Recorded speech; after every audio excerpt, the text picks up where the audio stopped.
আসসালামু আলাইকুম প্রিয় ভাই ও বোনেরা, আপনারা সবাই ভালো আছেন? আলহামদুলিল্লাহ, আমিও ভালো আছি। ভাসুরের ছেলের বিয়ে, ঢাকা চলে গেছি বিয়ে খাইতে। এই যে গেট টেট সাজানো হইতেছে বাতি দিয়ে, আলোকসজ্জা দিয়ে। আমরা একটু যাব মার্কেটে। এই যে চলে আসছি, জুতো কিনবো। ওইখানে অল্প কিছু ভিডিও করে নিছি, আরও অনেক শপিং করছি, কিন্তু ওইগুলির ভিডিও করা হয়নি। তারপরে সন্ধ্যা হইতেই চলে আসছি, অনেক রাত্র হয়ে গেছে, সন্ধ্যা না। এসে দেখি সব শেষ, লাইট টাইট লাগানো। এই যে সবাই বসে আছে কি সুন্দর করে। বাড়িতে হলুদের অনুষ্ঠান করা হয়নি, কিন্তু ওর শ্বশুরের বেকারি, তার জন্য ওখান থেকে একটা কেক পাঠানো হয়েছে। আর মেয়েদের বাড়িতে অল্প কিছু আয়োজন করা হয়েছে। আমি ভিডিও করার জন্য চলে গেছি কাছাকাছি।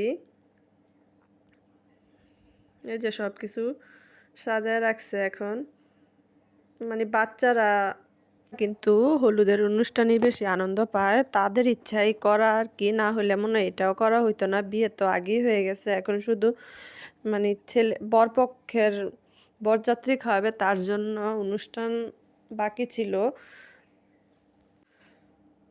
তার জন্য ঘরোয়াভাবেই হলুদটা করা হয়েছে। তত এক মানে কেউ নাই, ফ্যামিলি মেম্বাররাই শুধু।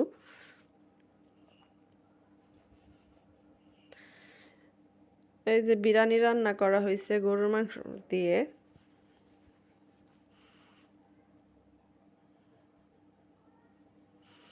একজন আরেকজনকে খাওয়াই দিতেছে।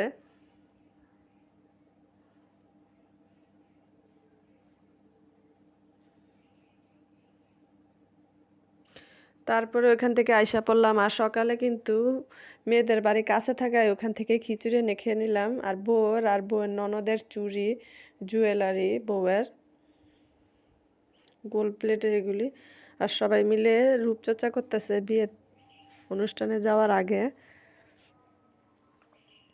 এই যে সবাই মুখের মধ্যে, এই যে সবাই রেডি হয়ে নিচে নেমে দাঁড়ায় আছে, এখন সেন্টারে চলে যাবে। আইসা দেখি বড় গাড়ি নিয়ে পড়ছে, দাঁড়ায় আছে। যারা গেট ধরবে তারাই আসে নাই। আর আগেও গেট ধর একবার হয়েছিল, যখন নাকি প্রথম বিয়ে পড়ানো হয়েছিল।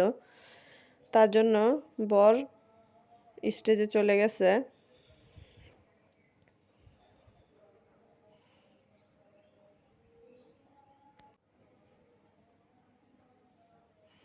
এসে দেখি যে বউয়ের ফটোশ্যুট চলতেছে এখানে, তারপর বরেরও ফটোশ্যুট করে নিল। তারপর তারা দুইজন একসাথে। তারপর আমরা চিন্তা করলাম এগুলো বাদ দিয়ে আগে খেয়ে নেই, না হলে এমনি শীতের দিন খাবার আরও ঠান্ডা হয়ে যাবে। যে বরযাত্রী কিন্তু আমাদের গ্রাম থেকেও গেছে, তার জন্য এখানে দুইটা ট্রলার ভাড়া করা হয়েছে, গাড়ি ভাড়া করা হয়েছে।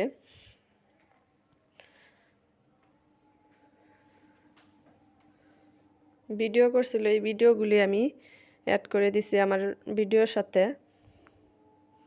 গ্রামে বিল্ডিংও সাজানো হয়েছিল, কিন্তু এটার কেউ ভিডিও করে নাই, তার জন্য দেওয়া হয় না। যদি আমার কাছে থাকতো অবশ্যই আমি ওইটাও দিয়ে দিতাম। এই যে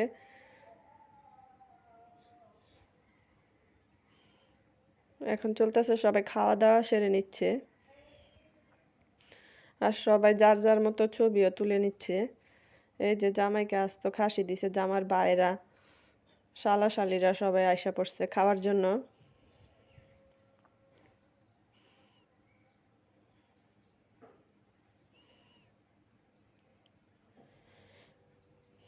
জামাই কিন্তু আগেই মাথাটা ভেঙে ফেলছে।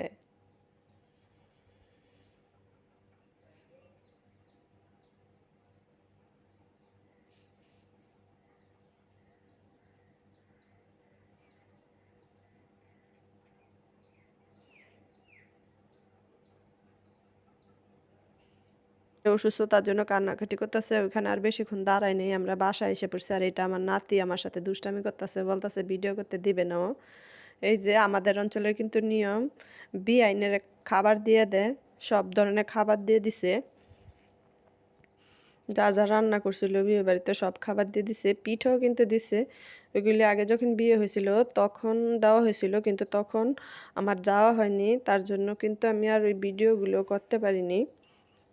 পরে বর আর বউ আসতেছে, আমি বলতেছি দাঁড়াও, তোমরা ভিতরে ঢুকবে, আমি ভিডিওটা করব। সবাই আবার বউরে দরজার মধ্যে আটকাইছে যে টাকা না দিলে ঘরে ঢুকতে দেবে না। এখানে আমাদের গ্রাম অঞ্চলে গীত বলে, এই যে দুইজন মিলে গীত গাইতেছিল মাথা একসাথে লাগাইয়া।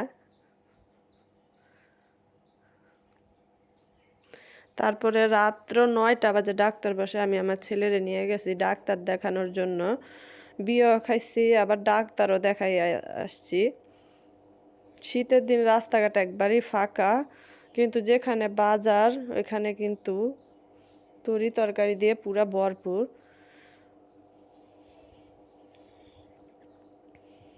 তারপরে ডাক্তার দেখায়া,